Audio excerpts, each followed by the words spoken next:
Si tu travailles pour quelqu'un, c'est 8 heures par jour. Mais l'entrepreneuriat, souvent 24 heures ne suffisent pas pour une journée. Généralement, les jeunes, c'est quand ils échouent au travail qu'ils veulent se lancer dans l'entrepreneuriat. Quelle est l'erreur que vous les défendez de ne pas commettre surtout? L'erreur à ne pas commettre, en fait, c'est d'être amateur dans ce qu'on fait. Parce que tu peux très bien commencer comme ça, mais ça n'aura jamais une bonne fin. Souvent, c'est vrai qu'on est pressé, on veut de l'argent. Et selon toi, comment doit-on faire en fait? Certes, il y a le besoin d'avoir de l'argent, mais il y a le besoin aussi, comme tu l'as si bien expliqué, maîtriser ce qu'on fait pour gagner dedans à long terme. Déjà, la banque ne prête qu'aux riches. Quand on est pauvre, la banque ne va jamais te prêter de l'argent. On parle de fonds de garantie pour le secteur privé. Quand tu n'as pas une garantie lourde, on ne te considère même pas comme secteur privé. Même ceux qui ont des garanties lourdes ont du mal à lever des fonds. Pour moi, mieux vaut avoir 1% de 10 000 milliards que 100% de 150 000. Le digital, en général, on dit que c'est un secteur dominé par les hommes. Donc souvent, être femme aussi, ça peut poser pas mal de problèmes. Mais quand on est tenace, on n'arrive pas à nous arrêter. Les gens n'ont pas trop confiance aux jeunes. De par tes initiatives, ce qu'on remarque, c'est que toi, tu as une aisance à faire confiance aux jeunes. Qu'est-ce qui fait cela? Partout où j'ai vu des success stories, c'était les jeunes à la base. Étant jeune, il y a quelqu'un qui a eu confiance en moi. Pourquoi moi, je ne devrais pas faire confiance à cette jeunesse-là? Tu ne peux pas imaginer le talent qu'il y a au Mali. Les jeunes Maliens sont très intelligents. Ce qui manque, en fait, c'est juste le dispositif.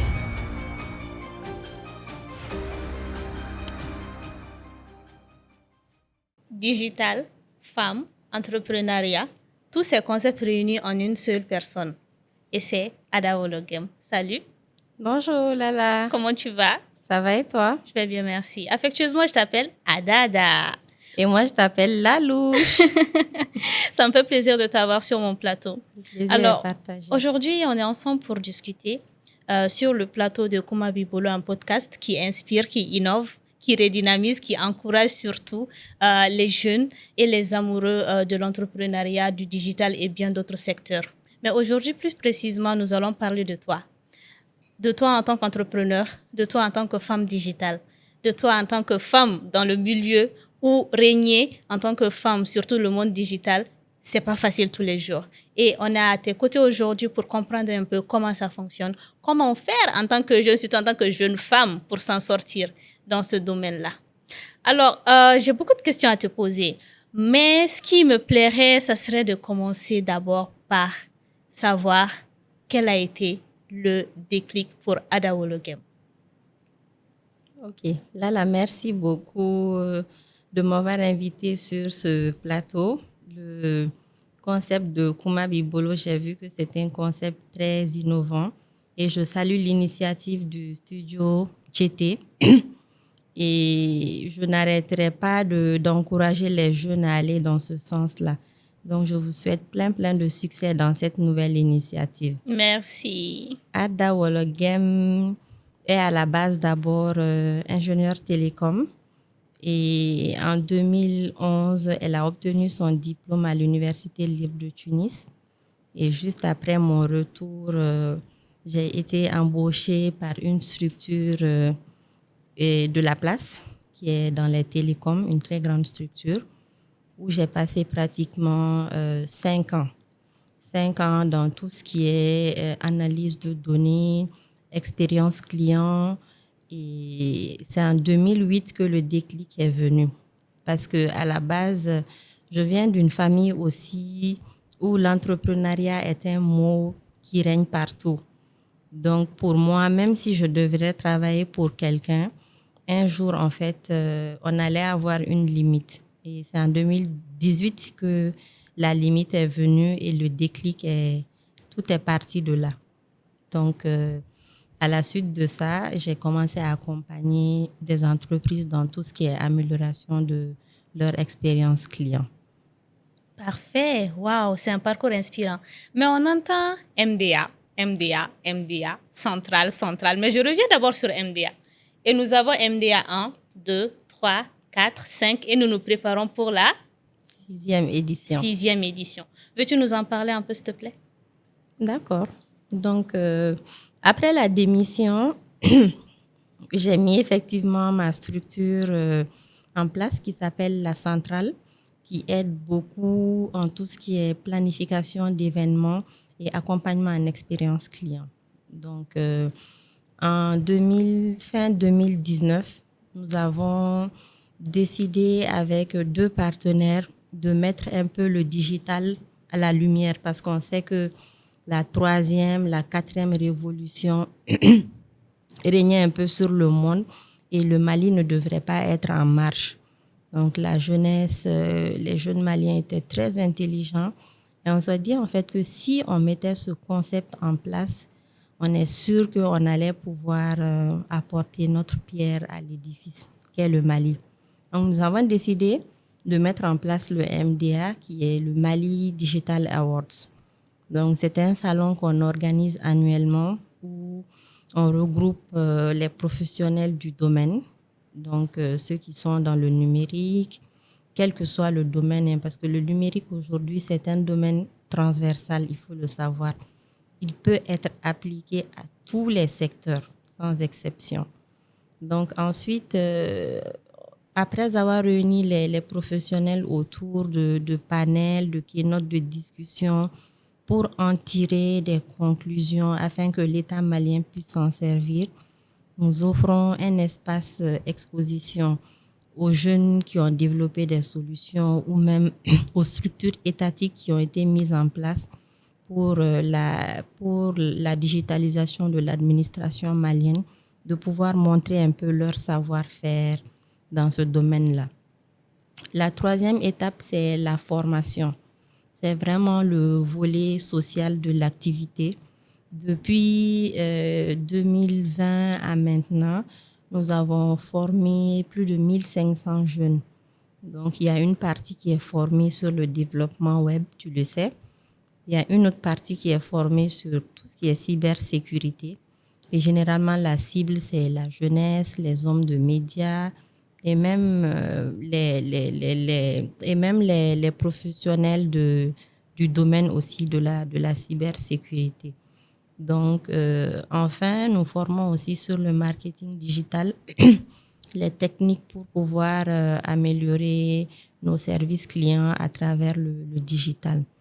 Et la 4e et dernière chose de MDA, jusqu'à la 3e, 4e édition, c'est vraiment la mise en lumière de nos talents à travers un concours qu'on a mis en place, des solutions qui ont été créées par des jeunes Maliens et qui fonctionnent, des sociétés qui ont été créées légalement et qui fonctionnent depuis près de 6 mois, ont la possibilité de venir s'inscrire et puis se soumettre aux ordres, aux désirs des membres du jury et voir proposer des produits ou des services pour la population. Donc, à la fin de ça, c'est un concours bien évidemment et on arrive à désigner le meilleur, les meilleurs par catégorie puisqu'on a plusieurs catégories et on donne des trophées et on arrive à avoir des entreprises aussi qui sponsorisent ces jeunes-là, donc en leur donnant des enveloppes. Donc, après la 3e édition, on s'est rendu compte que c'était très bien d'aider les jeunes dans ce sens-là, mais on voulait prolonger l'interaction, vu que les financements qu'ils avaient étaient, je ne dirais pas peu, mais ça ne pouvait pas leur permettre d'aller très loin. On a décidé de créer l'accélérateur aujourd'hui qui s'appelle Mali Digital Accelerator. Et cette année, on va mettre ça en place et on va mettre le campus innovation des Mali Digital Awards. À travers ça, on espère faire de grandes levées de fonds pour nos startups qui ont des produits. Donc, ceux qui ont des prototypes. Vu que c'est vrai qu'on parle de la souveraineté dans le domaine du numérique, mais il faut dire aussi que on ne réinvente pas la roue. On regarde comment ça marche chez les autres. On transfère les compétences et ensuite nous-mêmes, on essaie de se débrouiller. Donc, les prototypes qui seront mis en place, on verra les grandes villes technologiques du monde. On peut se référer à la Chine, au Japon. On va voir. Et nous allons nous rendre là-bas pour améliorer au maximum les prototypes. Et lorsqu'on arrive à faire des levées de fonds maintenant, nous allons mettre en place un système où on va multiplier les prototypes et les ramener sur le Mali dans un premier temps et ensuite le reste de la sous-région pour la vente. Donc cette année, ça va être vraiment les meilleurs qu'on va sélectionner et les soumettre à ce programme-là. Waouh, ça fait beaucoup de travail, beaucoup d'innovation et beaucoup d'implication en tant que femme entrepreneur dans le domaine digital. Mais surtout, Ada, j'ai remarqué quelque chose et je sais que nos auditeurs aussi vont le remarquer, c'est que le mot jeune avec Atra, le mot jeune avec Asiringana, ikuma jeune, ikuma les jeunes, les jeunes, les jeunes. Or, souvent, ce qui nous fatigue ici, c'est que les gens n'ont pas trop confiance aux jeunes. On veut investir dans les jeunes, mais en général, au Mali, les gens sont un peu réticents. Mais de par tes initiatives, ce qu'on remarque, c'est que toi, tu as une aisance à faire confiance aux jeunes. Qu'est-ce qui fait cela? Pourquoi tu ne crains pas ce que les autres craignent en investissant dans les jeunes? Généralement, le Mali est une société où les gens sont très frileux. On peut comprendre, hein, parce que tout le monde n'est pas pareil. Mais moi, de mon expérience, partout où j'ai vu des success stories, c'était les jeunes à la base. Quand tu prends l'histoire de Facebook, l'histoire de Microsoft, l'histoire de quoi d'autre. En fait, tous les exemples de réussite que j'ai vus, au fait, c'est par la jeunesse. Donc, pour moi, tout est parti de là. Et même quand on a décidé de lancer MDA, c'était un grand défi parce qu'il fallait des gens pour nous croire étant jeunes. Et en réalité, MDA a été lancé parce qu'il y a un jeune qui a été capable de miser gros sur la première édition en réalité. Donc, le déclic, en fait, c'est là. Moi, je me dis, étant jeune, il y a quelqu'un qui a eu confiance en moi. Pourquoi moi, je ne devrais pas faire confiance à cette jeunesse-là? Là, tu ne peux pas imaginer le talent qu'il y a au Mali. Les jeunes Maliens sont très intelligents. Ce qui manque, en fait, c'est juste le dispositif. Et en réalité, l'État ne peut pas tout faire. L'État ne peut pas tout faire. À travers des initiatives comme ça, je pense que ces initiatives même doivent être multipliées. Parce que quand on voit que les jeunes se battent à ce niveau et qu'on arrive à les soutenir, quand il y a une réussite, en fait, le premier bénéficiaire, c'est l'État. Parce que on crée des solutions, on crée des emplois et on crée de la richesse et de la valeur. Donc, ce qui fait que toutes les actions que moi je mène, même sur mon côté professionnel, c'est les jeunes que je mets en avant. Mon entreprise est remplie de jeunes. Et en fait, quel que soit le bord que tu utilises, si c'est vraiment dans mon domaine, moi, je n'hésite pas à te faire confiance, à te former, à faire de toi un leader de demain. Et c'est comme ça, en fait, que ça peut avancer. Ensuite, sinon, on arrive à faire ça, je suis sûre qu'un jour, quelqu'un fera ça pour nos enfants. Comme on le dit, rien ne se perd. Les actions, en fait, c'est les seuls chemins qu'on peut prendre aujourd'hui de bien pour pouvoir faire évoluer notre pays. C'est vrai. Ça fait beaucoup d'informations. Et ça me ramène à quelque chose de plus crucial. Dans le domaine digital, avec votre entreprise, La Centrale, vous êtes qualifié d'élite en matière d'organisation événementielle qui concerne le digital, en matière d'accompagnement de structures et tout. Et ce que je souhaiterais, c'est que vous nous parliez un tout petit peu des défis que vous rencontrez en ce sens-là. OK. Comme on l'a dit, La Centrale a été créée après ma démission. Et les premières activités qu'on a eu à faire justement, puisque je me suis spécialisée dans cela, c'était l'accompagnement en expérience client. Donc aujourd'hui, on sait que l'expérience client, qu'elle soit à travers les canaux traditionnels ou bien le canal digital, c'est quelque chose qui est très important. Donc, quel que soit le secteur ou le domaine, c'est appliqué. Ce qui peut faire un peu les défis aujourd'hui, c'est juste souvent la maîtrise du secteur. Je prends un exemple. Moi, je quitte un milieu où c'est le marketing digital qui marche. On me ramène dans un milieu rural, par exemple.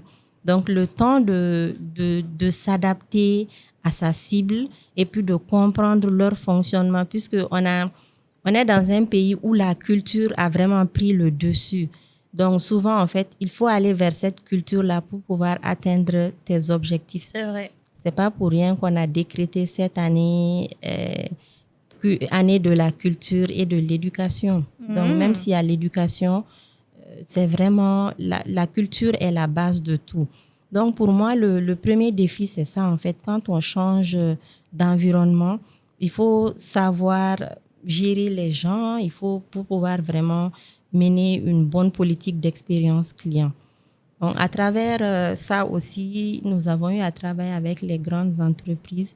C'est à peu près la même chose, le temps d'adaptation et le temps aussi qu'on te fasse confiance parce que c'est un domaine qui est bien, mais qui est un peu méconnu aussi. Quand on parle d'expérience client, les gens ne te demandent en fait uniquement si c'est la relation client, alors qu'il y a une grande différence entre relation client et expérience client. Okay. Donc, le temps que les gens puissent comprendre même le concept, il y a ça. Et également en matière de planification d'événements, on fait souvent lapsus sur la planification d'événements et l'événementiel en tant que tel. Okay. Ce n'est pas parce que on a du matériel qu'on est forcément spécialiste en événementiel. Ça, je le confirme. Exactement. On le voit à longueur de journée. Voilà. C'est vrai. Donc, avec le temps, on s'est spécialisé dans la planification d'événements. Et ce qui peut être difficile, c'est la compréhension du client, le temps qu'on nous fasse confiance. Mais après chaque défi, on a eu des félicitations de nos clients. Donc, on se dit que c'est quelque chose qui marche. Il faut juste savoir expliquer le concept, le dérouler comme il le faut, avoir les ressources. Parce que en réalité, quand on est spécialisé en quelque chose, quand on n'a pas les bonnes ressources, ça peut ne pas marcher. Ça fait défaut, oui. Voilà, donc c'est un peu ça les différents défis qu'on a. Et bon, comme le digital en général, on dit que c'est un secteur dominé par les hommes. Donc souvent, être femme aussi, ça peut poser pas mal de problèmes. Mais quand on est tenace, on n'arrive pas à nous arrêter. J'allais en venir parce que au-delà du fait que vous soyez une femme dans le domaine du digital, on remarque que votre équipe, elle est jeune et aussi, il y a beaucoup de jeunes dames avec lesquelles vous travaillez quotidiennement, que ce soit à la centrale ou dans vos activités avec Mali Digital Awards. Et c'est vraiment captivant. Mais j'en viens à quelque chose que vous avez mentionné au tout début. Vous avez parlé de success story. J'imagine que vous en avez de vous-même, ou vous en avez plusieurs même, je dirais. Mais j'aimerais savoir quelle est l'action ou votre plus grand succès dont vous êtes fier. Je sais qu'il y en a eu énormément et qu'il continuera d'en avoir, mais vraiment le seul et l'unique vraiment qui vous captive et qui vous fera vivre tout au long de votre expérience dans votre carrière. Bon, pour moi, comme tu parles de professionnel et carrière, pour moi, c'est MDA ma plus grande fierté. Hein? C'est vrai? Parce que j'ai vu tellement de jeunes contents à chaque fois qu'ils gagnent un prix, la lueur dans leurs yeux, de jeunes dames qui ont pu prendre leur départ à travers MDA, ceux qui étaient parmi les meilleurs de nos formations, qui ont trouvé du boulot dans des mines à Sigasso. En fait, pour moi, c'est une grande fierté parce que tu ne peux même pas imaginer l'impact de ça.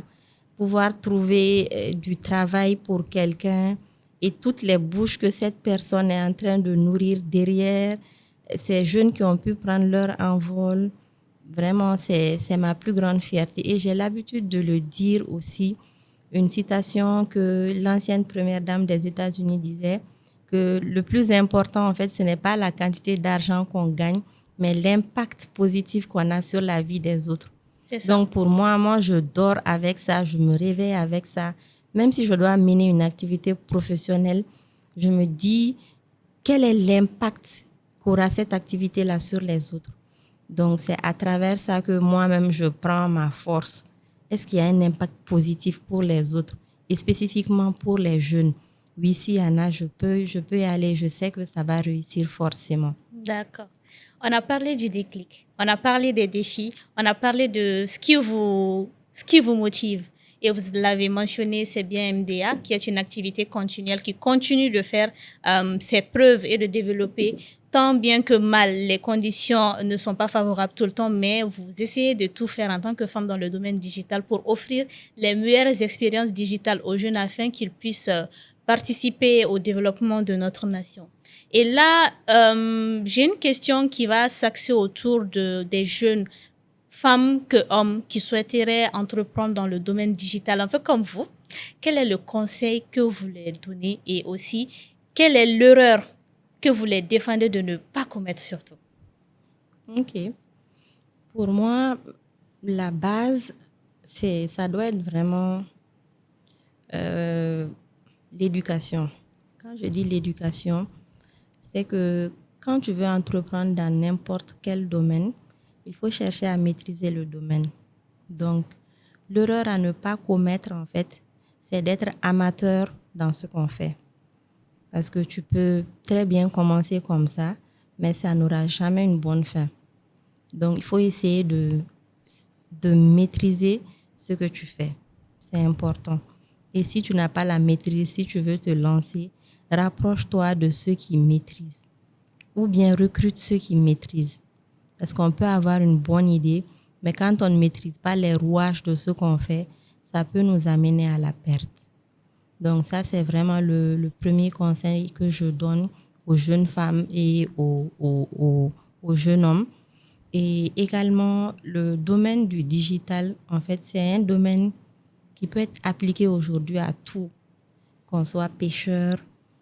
On a vu l'agriculture aujourd'hui. Oh oui, voilà. Les systèmes d'irrigation. Exactement. Oui. Voilà, donc, et même les drones qu'on utilise. Il y a beaucoup, il y a pas mal de... Exactement, il y a pas mal de projets. Donc, moi, je pense que la formation, c'est la base. Même si tu n'es pas spécialiste en ce domaine-là, investis en ta formation. Et il ne faut pas stagner aussi. À chaque fois, en fait, essayons d'aller plus loin. D'aller plus loin sur nos compétences, nos connaissances, pour pouvoir donner le meilleur de nous.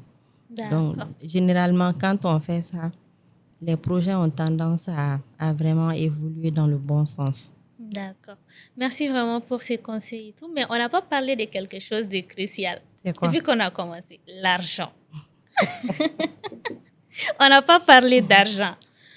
Ce qui nous fatigue, nous, en tant que jeunes ici au Bali, c'est qu'on nous dit qu'on est pressé. Effectivement, on ne l'admet pas, mais souvent, c'est vrai qu'on est pressé. On veut de l'argent. Et selon toi, comment doit-on faire, en fait? Certes, il y a le besoin d'avoir de l'argent, mais il y a le besoin aussi, comme tu l'as si bien expliqué, maîtriser ce qu'on fait pour gagner dedans à long terme. Comment arriver à trouver le juste milieu entre ces deux choses-là? Parce que c'est capital. Des fois, au début, ça va, mais la finalité, elle devient catastrophique. Et on sait combien même que l'argent, le côté financier, en est réellement pour quelque chose, qu'on le dise ou pas. Et qu'est-ce que tu peux nous conseiller par rapport à ça? Ok. Je vais commencer par une chose. Généralement, les jeunes, c'est quand ils échouent, c'est-à-dire au travail, qu'ils veulent se lancer dans l'entrepreneuriat. Ce n'est pas comme ça que ça marche. Parce que pour être entrepreneur, il faut avoir un mental beaucoup plus dur que quelqu'un qui va prendre son salaire ailleurs. Donc, avant d'arriver à l'argent, moi, je te dirais d'abord le mental. Est-ce qu'ils ont le mental qu'il faut? Parce que c'est des hauts et des bas. Hein? Comment ça? C'est pas tout rose quand on commence et ça fonctionne et waouh, l'argent tombe, c'est pas comme ça? C'est pas comme ça. Hein? C'est pas comme ça. Il faut être qualifié d'abord. Il faut avoir le mental. Parce que l'entrepreneuriat, ce n'est pas de l'amusement. Hein?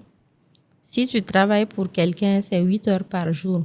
Mais l'entrepreneuriat, souvent 24 heures ne suffisent pas pour une journée. Hein. Oh. Donc, pendant que les autres dorment, toi, tu es là à travailler de 3 heures du matin à 6 heures. Tu te reposes un peu, ensuite tu te lèves, tu vas en ville. Donc, ce n'est pas du tout évident. Donc, revenons un peu à la question argent. Là, tu sais, tout dépend du projet. Hein. Tout dépend du projet, de la maîtrise que tu as sur le projet. Tu vas voir certaines personnes, les gens n'ont pas les mêmes sources de revenus. Des personnes qui veulent lancer des projets, souvent, les parents peuvent aider. Là, tu peux avoir le minimum pour démarrer. Mais après, qu'est-ce que toi-même tu dois mettre en place pour que ça puisse fonctionner et que le système coule à flot? Il faut réfléchir à ça. Ensuite, le deuxième point pour moi, c'est vraiment les ressources. Quand je dis ressources, on parle en fait de ressources humaines. Est-ce que tu as les bonnes ressources? Les ressources qui sont conscientes que le projet, que c'est un bon projet, que ça peut fonctionner. Souvent, on nous parle également dans beaucoup de salons, de forats, on parle de l'entrepreneuriat, de levée de fonds, de crédit à la banque. Moi, je ne suis pas pour les systèmes de crédit à la banque parce que déjà, la banque ne prête qu'aux riches. Ça, c'est sûr. Quand on est pauvre, la banque ne va jamais te prêter de l'argent. On parle de fonds de garantie pour le secteur privé. Quand tu n'as pas une garantie lourde, le secteur privé, on te considère même pas comme secteur privé. Même ceux qui ont des garanties lourdes ont du mal à lever des fonds. Moi, je dirais beaucoup plus aux jeunes les projets en fait qu'ils ont mis en place, vraiment que ça soit de bons projets, qui aient d'abord des analyses derrière et qui aient des preuves comme quoi ça peut fonctionner. On peut avoir des investisseurs qui ne sont ni de la banque, ni voilà du secteur, ni du garantie du secteur privé. On peut avoir des investisseurs qui peuvent croire en nous uniquement par la manière de dérouler le projet, la manière d'expliquer et la manière dont on demande à l'investisseur de rentrer dans le capital, parce que c'est important. Quand on va vers quelqu'un qui veut nous donner de l'argent sans taux d'intérêt, mais il faut que la personne puisse rentrer dans le capital. Il faut s'entourer de bons financiers pour la gestion quotidienne. Donc, en fait, la manière de présenter et de poser le projet peut faire en sorte qu'on puisse avoir ce qu'il faut. Maintenant, et dans le déroulé, il faut les connaissances et les compétences requises pour pouvoir réussir. Donc, c'est vrai que l'argent est important. Je dirais que la première base pour un jeune, c'est vraiment la maîtrise de son secteur et la personne vers laquelle le jeune ira pour chercher son financement. On a d'autres mécanismes de financement. Hein. Je ne dirais pas que ce n'est pas bien, mais il y a d'autres mécanismes de financement. Okay. On a des ONG qui peuvent donner des financements. On a aujourd'hui le ministère de l'entrepreneuriat aussi à travers l'APEJ qui octroie des financements. Mais il va falloir bien gérer tout cela. Parce que souvent, on voit que quand on analyse après, tous les jeunes qui ont commencé à prendre ces fonds se sont retrouvés sur la paille. Exactement, sur la paille. Et ça, c'est ça qui fait que, c'est pas pour te couper, mais c'est ça qui fait que souvent, même avoir des gens qui puissent avoir confiance aux jeunes pour vraiment injecter les ressources en eux, c'est compliqué. C'est ça. C'est vraiment compliqué. C'est ça. Donc, l'argent, c'est vrai que c'est une base, mais rien ne vaut la maîtrise de ce qu'on fait. En plus du mental. Exactement. Naturellement. C'est ça. Alors, revenons toujours à l'aspect argent, mais là, sur le côté, en tant qu'entrepreneur dans le domaine digital, comment gérer? Il y a des jeunes, oui, tout ce que vous avez dit, ils ont la maîtrise, ils arrivent à avoir de l'argent, mais niveau gestion, ça ne va pas. En tant que jeune entrepreneur dans le domaine digital, quel est le conseil en or que tu peux donner en ce sens-là? D'accord. Donc, souvent, il y a certains jeunes qui peuvent se permettre de recruter des comptables, voilà, ou bien des cabinets, mais la majorité, non. Donc, moi, je pense qu'il faut s'adosser aux incubateurs et aux accélérateurs comme Mali Digital Accélérateur pour la gestion, voilà, de nos fonds ou bien pour, voilà, la gestion de l'entreprise. Nous avons plein de formations et plein d'experts à notre disposition pour les aider en ce sens-là. Justement, l'une des raisons pour laquelle on a créé l'accélérateur, c'est ça aussi. Il y a les levées de fonds, mais il y a le suivi aussi, le suivi du projet. Ok, Donc, parfait. Là, voilà. ça va permettre d'assurer une bonne gestion, je dirais, de l'initiative du début jusqu'à un certain niveau. Exactement. Parfait. Alors là, je suis très, très contente d'avoir eu ces échanges avec toi et j'aimerais terminer par te poser deux petites questions. Quelle est la personne qui t'a vraiment inspiré et quel est le message d'encouragement que tu nous donnes à nos jeunes qui voulons embrasser le domaine de l'entrepreneuriat digital? OK. Si je me réfère un peu au modèle malien, je dirais Monsieur Sidi Danyogo OK? de Spirit Maken. OK? Voilà, le directeur de Spirit Maken. C'est vraiment un jeune qui est dans beaucoup d'activités et qui soutient beaucoup la jeunesse. D'ailleurs, il fait partie de l'un des soutiens des Mali Digital Awards. Donc, c'est vraiment un modèle de réussite et également un modèle qui peut inspirer cette jeunesse-là. Aujourd'hui, je pense qu'il fait partie des membres du patronat malien. Et également, c'est une personne qui m'a beaucoup appris la gestion financière, la gestion des fonds et tout. Donc, c'est un modèle de réussite pour moi. Et à l'international, je prendrais le créateur de Facebook. Marc, Voilà, ah, Zuckerberg. c'est pas C'est ça. facile, hein? C'est pas facile de prononcer son Oui. nom. Voilà, c'est un modèle de réussite. Il est parti de rien. Et des investisseurs ont cru à lui. Je ne sais même pas actuellement, est-ce qu'il possède même plus de 8% de Facebook? Je ne pense pas. Hein?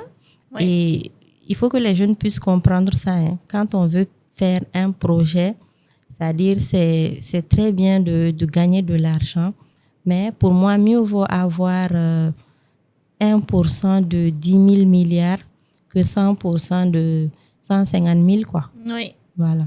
Donc, les jeunes doivent penser à ça aussi. Surtout étendre le business pour ne pas que ça soit centralisé peut-être sur une seule personne Exactement. ou juste quelques personnes, mais surtout l'étendre. Exactement. Ouais. Donc, ça peut permettre d'être vraiment au top et également de gagner plus d'argent et d'avoir plus de confiance également en soi. D'accord. Et on va se retrouver pour le Mali Digital Awards cette année en mai, plus précisément du 19 au 21. Et Ça. on va espérer encore revivre une expérience digitale innovante, captivante comme toujours. Merci de t'être donné le temps d'être avec nous sur le plateau de Kumabi Bolo aujourd'hui pour inspirer, innover, conseiller surtout les jeunes concernant le secteur du digital, plus précisément entrepreneurial. Alors, on a appris, on a compris beaucoup de choses et on va dire merci à Ada Wologam pour cela et retenons 1% de 10 000 millions est toujours mieux que 100% de 150 000 francs. C'est ça. C'est fini! Merci.